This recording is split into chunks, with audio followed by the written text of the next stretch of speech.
There's a couple of times I mentioned previously in talking about the types, there's a very specific due process that has to occur, notwithstanding the oral admonishment, but for each of the others. There has to be a proposal that is issued to the employee.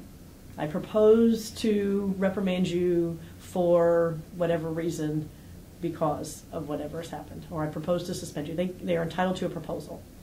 The proposal must be in writing with the exception of a reprimand. A proposal for a reprimand can be done orally. So that's the very first part of it. The next part is the employee is entitled to provide a reply. So when the proposal is issued, it includes language, or orally is conveyed, that you have an opportunity to reply. In some actions, the reply goes to the same proposing official. The same first level supervisor may be the proposing and the deciding official. That commonly happens just with reprimands.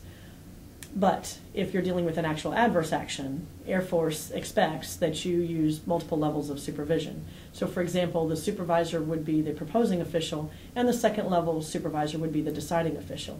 And in those situations, the employee's reply would go to the second level supervisor. So that's the second part of the due process. There's the proposal and then there's the reply that the employee is entitled to give. They can give that reply orally, they can give that reply in writing, or they can do both. And they have very specific time frames that you should provide in the notice that give them to give that reply. And then the final part of the due process is the decision. Every action requires a written decision to the employee. And adverse actions, as I mentioned, should have that higher level supervisor rendering the decision, taking into consideration all sorts of different factors, but nothing different than what the proposing official considered. For example, you have to consider what the employee provides in their reply. But if you have new information that comes in that further clarifies or even adds, you cannot consider that at the decision phase.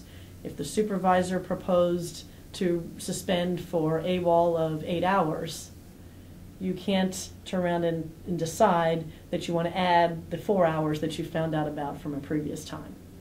You are left with what the supervisor has proposed. So you consider what the employee says, but new evidence, if you will, is inappropriate to bring into the picture. So, but anything that's adverse should have that higher level review attached to that, and the higher level looking at and making the decision. Because again, you're affecting someone's pay. This is not something that should occur typically with just one level of supervision. Disciplinary actions are progressive, typically. As I mentioned, if the behavior is incredibly egregious, it may be appropriate to have removal as the first offense type penalty, but that's just not very common. And they're very, very serious actions when that occurs. So, but it's also important to understand that while actions are progressive, it's not a situation whereas you have to take every single one on your way to removal. So as a sports fan, I commonly say, in this situation, I don't have to touch first to go to second, and I don't have to touch second to go to third, and I don't have to touch third to go home. And what I mean by that is I don't have to do a reprimand before I do a suspension. And I don't have to do a 5-day suspension before I do a 15-day suspension. And I don't have to do a 15-day or a 30-day before I do a removal. There may be situations, you typically should start out with the least severe, appropriate to get the corrective action. But you may, in some situations, advance from a reprimand to a suspension, or you may start with a suspension. Or you may only go from a suspension as the first to a removal on the second offense. So it's typically progressive, but it's not an absolute, you have to touch every single one on your way to get to removal. And it's important to understand that. The key to all actions, the supervisor needs to gather all the facts first. Gather the facts. Don't presume that you know what you think you know, because you oftentimes don't. It is amazing how often the situation and the information changes from the first phone call to my office to the actual bringing in the documents and getting ready to take the action. It is amazing.